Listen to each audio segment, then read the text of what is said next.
Aujourd'hui, toutes les grandes décisions sont prises par la Commission européenne et la seule manière pour nous d'influencer ça, c'est d'avoir des députés européens qui représentent à la fois les intérêts français et qui peuvent représenter nos opinions aux uns et aux autres. Qu'on soit de gauche, de droite, d'extrême gauche, d'extrême droite, qu'on soit pro-européen ou anti-européen, il faut voter, à mon avis, parce que c'est la seule manière d'influencer la Commission européenne. Je pense que l'Union européenne, elle permet une certaine stabilité. On voit actuellement avec le Royaume-Uni que le fait qu'ils sortent du Brexit, ça pose quelques problèmes et qu'ils sont justement en train de revoir leur jugement. Et je pense que ce serait une bonne chose de rester dans l'Union européenne pour l'instant, voir comment celle de l'Angleterre évolue et si jamais c'est bénéfique pour elle, peut-être réfléchir à une sortie de la France de l'Union européenne.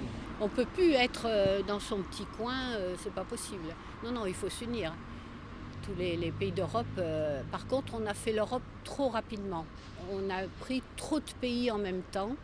Il aurait fallu être structuré, enfin c'est ce qui me semble, il aurait fallu être structuré à une dizaine de pays, et après accepter d'autres pays.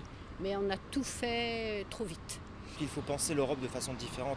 Après la décision de certaines personnes qui ont voté en Grande-Bretagne pour le Brexit, et donc ça veut dire qu'il y avait quelque chose qui n'allait plus dans l'Europe, notamment aussi le Brexit, mais je pense aussi à la Hongrie et à l'Italie avec la montée des votes populistes et aussi en Espagne. Effectivement, il faut peut-être repenser les décisions européennes. Avec toutes les guerres qu'il y a eu, les 1914, 1940, tout ça. L'Allemagne était contre la France contre l'Allemagne, enfin beaucoup d'ennuis. Et moi personnellement, j'ai été touché par de la famille qui a été pendant la guerre. J'ai des origines juives, donc je ne veux plus qu'il y ait de problème avec les guerres, etc. Donc je suis pour l'Europe à 100%.